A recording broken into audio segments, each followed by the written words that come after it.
Neat ಪರೀಕ್ಷೆಯ ಪ್ರಶ್ನೆ ಪತ್ರಿಕೆ ಸೋರಿಕೆ ಹಾಗೂ ಪೆಟ್ರೋಲ್ ಡೀಸೆಲ್ ದರ ಏರಿಕೆ ಮಾಡಿರುವುದನ್ನು ಖಂಡಿಸಿ ಕೇಂದ್ರ ಸರ್ಕಾರದ ವಿರುದ್ಧ ಶಿವಪ್ಪ ನಾಯಕ ಪ್ರತಿಮೆ ಬಳಿ ಉತ್ತರ ಬ್ಲಾಕ್ ಕಾಂಗ್ರೆಸ್ ನೇತೃತ್ವದಲ್ಲಿ ಕಾಂಗ್ರೆಸ್ ಮುಖಂಡರು ಪ್ರತಿಭಟನೆ ನಡೆಸಿದರು. ಖಾಲಿ ಸಿಲಿಂಡರ್ ಪ್ರದರ್ಶನ ಮಾಡುವ ಮೂಲಕ ಮತ್ತು ವೈದ್ಯರಾಗುವ ಕನಸು ನುಚ್ಚುನೂರಾಗಿದ್ದರ ಸಂಕೇತವಾಗಿ ಸ್ಟೆಥೋಸ್ಕೋಪ್ ಪ್ರದರ್ಶನ ಹಾಗೂ ಕೇಂದ್ರ ಸರ್ಕಾರದ ವಿರುದ್ಧ ಘೋಷಣೆ ಮಾಡುವ ಮೂಲಕ ಪ್ರತಿಭಟನೆ ನಡೆಸಿದರು. ಈ ಸಂದರ್ಭದಲ್ಲಿ ಪ್ರತಿಭಟನಾ ಸಭೆ ನಡೆಸಿ ಉದ್ದೇಶಿಸಿ ಮಾತನಾಡಿದ ಕೆಪಿಸಿಸಿ ಪ್ರಧಾನ ಕಾರ್ಯದರ್ಶಿ ಎನ್ ರಮೇಶ್, ಪ್ರಶ್ನೆ ಪತ್ರಿಕೆ ಸೋರಿಕೆ ಇದು ಮೊದಲ ಬಾರಿಯಲ್ಲ, ಸರ್ಕಾರ ತನಿಖೆ ಮಾಡುತ್ತೇವೆ ಎನ್ನುತ್ತಾರೆ. ಆದರೆ ಈವರೆಗೆ ಸೋರಿಕೆ ಮಾಡಿದ ಯಾವ ಒಬ್ಬರಿಗೂ ಶಿಕ್ಷೆ ಆಗಿಲ್ಲ. ಪ್ರಶ್ನೆ ಪತ್ರಿಕೆ ಸೋರಿಕೆಗೆ ಸರ್ಕಾರದ ಜೊತೆಗೆ ಇರುವವರು ಕೋಚಿಂಗ್ ಸೆಂಟರ್ಗಳು ಕಾರಣ. ಸೋರಿಕೆ ಬಗ್ಗೆ ಕೇಂದ್ರ ಸರ್ಕಾರ, ಶಿಕ್ಷಣ ಸಚಿವರು ಸಮರ್ಪಕವಾಗಿ ಉತ್ತರಿಸ್ತಾ ಇಲ್ಲ. ಪರಿಣಾಮ ಲಕ್ಷಾಂತರ ವಿದ್ಯಾರ್ಥಿಗಳು ಅನ್ಯಾಯಕ್ಕೆ ಒಳಗಾಗಿದ್ದಾರೆ ಎಂದು ಆಕ್ರೋಶ ವ್ಯಕ್ತಪಡಿಸಿದರು.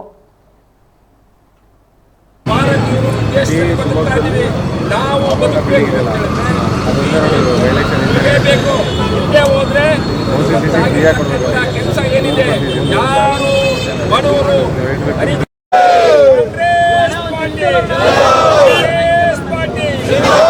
ಸಮರ್ಥ ಪ್ರಧಾನಿ ನರೇಂದ್ರ ಮೋದಿಗೆ ದೇಶವನ್ನು ಅಧೋಗತಿಗೆ ತಗೊಂಡು ಹೋಗ್ತಕ್ಕಂಥ ಅಸಮರ್ಥ ಪ್ರಧಾನಮಂತ್ರಿಗೆ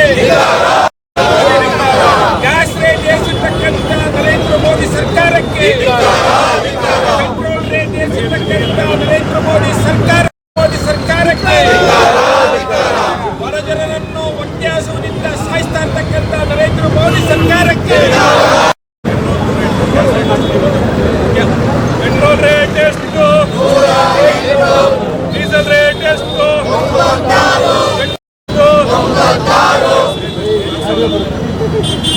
ಗ್ಯಾಸ್ ರೇಟ್ ಎಷ್ಟು,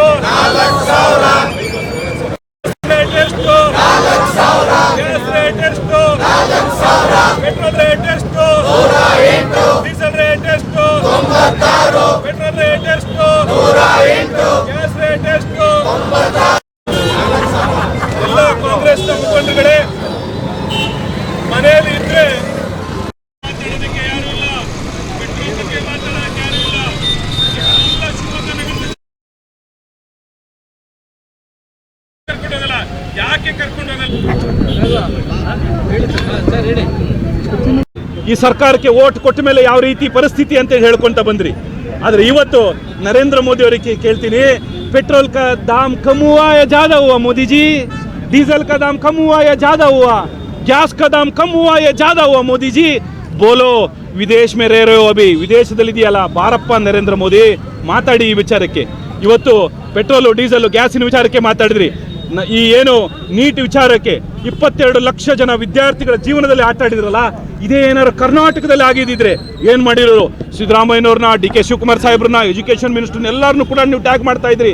ಇವತ್ತು ನರೇಂದ್ರ ಹಾಗೂ ಧರ್ಮೇಂದ್ರ, ಯಾರ್ಯಾರು ಹೇಳಿ? ಧರ್ಮೇಂದ್ರ ಹಾಗೂ ನರೇಂದ್ರ, ಇವರಿಬ್ರು ಡಬಲ್ ಆಕ್ಟಿಂಗ್ ಆಕ್ಟರ್ಸ್. ಇವರಿಬ್ರು ಯಾರು ಒಬ್ಬರಾರು ಅವ್ರಿಗೆ ಯೋಚನೆ ಮಾಡಿದ್ರ? 22 ಲಕ್ಷದ ಜನಗಳ ಬಗ್ಗೆ ಮಾತಾಡಿದ್ರ? ಇವರೇ ಪರೀಕ್ಷಾ ಪೇ ಚರ್ಚಾ. ಯಾರು ಮಾತಾಡ್ತಿರೋದು ಪರೀಕ್ಷಾ ಪೇ ಚರ್ಚಾ? 10ನೇ ಕ್ಲಾಸ್ ಪಾಸ್ ಆಗದಲ್ಲಿರೋ ನರೇಂದ್ರ ಮೋದಿ ಪರೀಕ್ಷಾ ಪೇ ಚರ್ಚಾ ಮಾತಾಡ್ತಿರಲ್ಲ. ಯಾರ ಬಗ್ಗೆ? ನೀಟ್ ಎಕ್ಸಾಮ್ ಬರೀತಾ ಇರತಕ್ಕಂಥವ್ರ ಬಗ್ಗೆ. ಇವತ್ತು ಒಂದು ಚಾಲೆಂಜ್ ಇರಲಿ, 22 ಲಕ್ಷ ಜನ ವಿದ್ಯಾರ್ಥಿಗಳಲ್ಲಿ ಹಿಂದೂಗಳೆಷ್ಟು, ಮುಸಲ್ಮಾನರೆಷ್ಟು, ಕ್ರಿಶ್ಚಿಯನ್ಸ್ ಎಷ್ಟು, ಬೇರೆಯವರೆಷ್ಟು ನೋಡಲಿ ನೋಡೋಣ. ಹಿಂದೂಗಳೇ ಹೆಚ್ಚು. ಇವತ್ತು 22 ಲಕ್ಷ ಜನ ವಿದ್ಯಾರ್ಥಿಗಳಲ್ಲಿ ಹಿಂದೂಗಳೇ ಹೆಚ್ಚು. ಅವರ ಹೆಸರಿನ ಮೇಲೆ ನೀವು ರಾಜಕಾರಣ ಮಾಡಿದ್ದೀರಾ, ಅವರ ಹೆಸರು ಮೇಲೆ ನೀವು ಓಟ್ ತಗೊಂಡ್ಬಂದಿದ್ದೀರಾ. ಹಂಗಾರೆ ಒಂದು ಕಂಡೋಲೆನ್ಸ್ ಕೂಡ ಹೇಳಲಿಲ್ಲ. ಯಾವ ರೀತಿ ಚುನಾವಣೆ, ಯಾವ ರೀತಿ ಅವ್ರನ್ನ ನೆಕ್ಸ್ಟ್ ಎಲೆಕ್ಷನ್ಗೆ ಎಕ್ಸಾಮಿನೇಷನ್ಗೆ ಪ್ರಿಪರೇಷನ್ ಆಗಬೇಕು ಅಂತಕ್ಕಂಥದ್ದನ್ನು ಕೂಡ ಹೇಳಿಲ್ಲ. ಆಯ್ತು, ಅವ್ರಿಗೆ ಯಾವ ಸವಲತ್ತನ್ನು ಕೊಡ್ತೀವಿ ಅಂತ ಹೇಳಿಲ್ಲ. 1.5 ವರ್ಷದಿಂದ ತಯಾರಿ ಮಾಡಿರ್ತಾರೆ. ಇವರ ಜೊತೆಗೆ ಅವರ ಅಪ್ಪ ಮತ್ತು ಅವರ ಅಮ್ಮಂದರು, ಇವರು ಎಷ್ಟು ಕನಸನ್ನು ಕಟ್ಕೊಂಡಿರ್ತಾರೆ. ಇವತ್ತು ನಮ್ಮ ಮಗ ಡಾಕ್ಟರ್ ಆಗ್ತಾನೆ, ನಮ್ಮ ಮಗ ಡೆಂಟಿಸ್ಟ್ ಆಗ್ತಾನೆ, ನಮ್ಮ ಮಗ ಮುಂದಿನ ಸಮಾಜದಲ್ಲಿ ಒಬ್ಬ ಒಳ್ಳೆ ವೈದ್ಯನಾಗಿ ಕೆಲಸ ಮಾಡ್ತಾನೆ ಅಂತ ಹೇಳಿದ್ರಲ್ಲ, ಅವ್ರಿಗೆ ಏನು ಮಾಡಿದ್ರಿ? ಇವತ್ತು 22 ಲಕ್ಷ ಜನ ರೇಷಿಯೋ ಅಂತ ಹೇಳಿದ್ರೆ ಇವತ್ತು 1 ಲಕ್ಷ ಜನ ಡಾಕ್ಟರ್ಸ್ ಮಾಡ್ತಕ್ಕಂಥ ಶಕ್ತಿ ಇಡೀ ದೇಶದಲ್ಲಿದೆ. ಅಂದರೆ 22 ಜನಕ್ಕೆ ಒಬ್ಬ ಮಾತ್ರ ಅವಕಾಶ ಆಗ್ತದೆ. ಅವರ ಜೀವನ ಏನು, ಅವರ ಭವಿಷ್ಯ ಏನು? ಅದಾಯಿತು. ಈಗ ಮತ್ತೆ ಎಕ್ಸಾಮಿನೇಷನ್ ಕಂಡಕ್ಟ್ ಮಾಡ್ತೀವಿ ಅಂತ ಹೇಳ್ತಾರೆ. ಎಕ್ಸಾಮಿನೇಷನ್ ಫೀಸ್ ತಗೊಳ್ಳೋದಿಲ್ಲ ಅಂತ ಹೇಳ್ತಾರೆ. ಡಾಕ್ಟ್ರು ಇಲ್ಲಿಂದ ಅವ್ರ ತಂದೆ ತಾಯಿಗಳನ್ನೆಲ್ಲ ಕರ್ಕೊಂಡು ಹೋಗ್ಬೇಕು, ಬರಬೇಕು, ಮಾಡಬೇಕು, ಅವ್ರಿಗೆಲ್ಲ ವ್ಯವಸ್ಥೆ ಮಾಡಬೇಕು. ಒಂದು ಹೋಗಿದ್ದು ಮೂವಿನೇ ಸಿನಿಮಾ ಥಿಯೇಟ್ರನ್ನ ಇನ್ನೊಂದು ಸಲ ಅದೇ ಸಿನಿಮಾನ ನೋಡ್ರಿ ಅಂದರೆ ಅಯ್ಯೋ ಬೇಡಪ್ಪ ಅಂತಾರೆ.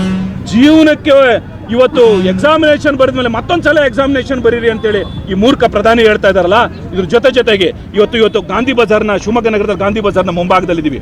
ಇವತ್ತು ಏನಂತ ಹೇಳ್ತಾರೆ, ಗಾಂಧಿ ಬಜಾರ್ದಲ್ಲಿ ಇದ್ದಂಥವ್ರು ಎಲ್ಲರಿಗೂ ಕೂಡ ನನಗೂ ಮತ ಕೊಟ್ಟಿದ್ದೀರಿ ಇಲ್ಲ ಅಂತ ಹೇಳ್ತೀರಾ. ಹೆಚ್ಚಿನ ಮತ ಯಾರಿಗೆ ತಗೊಂಡಿರ್ತಕ್ಕಂಥದ್ದು.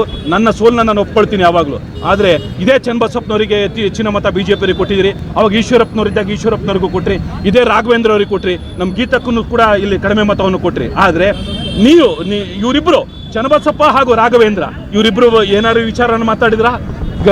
ಇದನ್ನ ಬಂಗಾರದ ಅಂಗಡಿಯವ್ರ ವಿಚಾರ ಏನೋ ಮಾತಾಡಿದ್ರ? ಅಲ್ಲಿರ್ತಕ್ಕಂಥ ಅಕ್ಸಾಲಿಗರ ವಿಚಾರ ಏನೋ ಮಾತಾಡಿದ್ರ? ಅಲ್ಲಿರ್ತಕ್ಕಂಥವ್ರು ಸಣ್ಣ ಪುಟ್ಟ ಕೆಲಸ ಮಾಡಿರ್ತಕ್ಕಂಥವ್ರ ಬಗ್ಗೆ ಏನಾದ್ರು ಮಾತಾಡಿದ್ರ? ಏನೂ ಮಾತಾಡಲಿಲ್ಲ.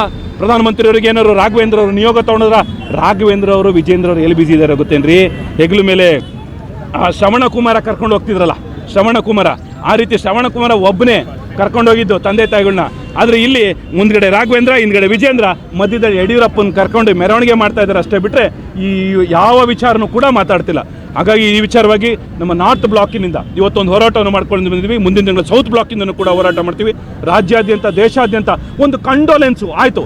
ಇಷ್ಟೆಲ್ಲ ಆಯ್ತಲ್ಲ, 4 ವಿದ್ಯಾರ್ಥಿಗಳು ತೀರ್ಕೊಂಡ್ರಲ್ಲ, ಆ ವಿಚಾರವಾಗಿ ನಿಮ್ಮ BJP ಕಚೇರಿಯಲ್ಲಿ 4 ಜನದ ವಿಚಾರಕ್ಕೆ ಅವರೆಲ್ಲ ಸತ್ತಿದ್ದಂಥವರು ಹಿಂದೂಗಳೇ, ಅವ್ರ ವಿಚಾರಕ್ಕೆ ನೀವೆಲ್ಲರೂ ಒಂದು ಕಡೆ ಕಂಡೋಲೆನ್ಸ್ ಮಾಡಿದ್ರೇನ್ರಿ? ನಿಮ್ಮ ಪಕ್ಷದಲ್ಲಿ ಕಚೇರಿಯಲ್ಲಿ ಜಾಗ ಇಲ್ಲ ಅಂತ ಹೇಳಿದ್ರೆ ಯಾವ್ದಾದ್ರು ಹೋಟ್ಲಲ್ಲಿ ಮಾಡಿದ್ರೆ ಆ ಹೋಟ್ಲ್ ಬಿಲ್ಲು ನಾವೇ ಕೊಡ್ತೀವಿ, ಹಾರನ್ನು ನಾವೇ ತೊಗೊಂಡು ಬರ್ತೀವಿ.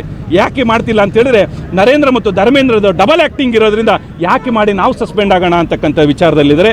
ಹಾಗಾಗಿ ಈ ದೇಶದ ಜನ ನೋಡ್ತಾ ಇದ್ದಾರೆ. ದೇಶಾದ್ಯಂತ ಇದ್ರ ಬಗ್ಗೆ ಹೋರಾಟವನ್ನು ಮಾಡಿರ್ತಕ್ಕಂಥದ್ದು.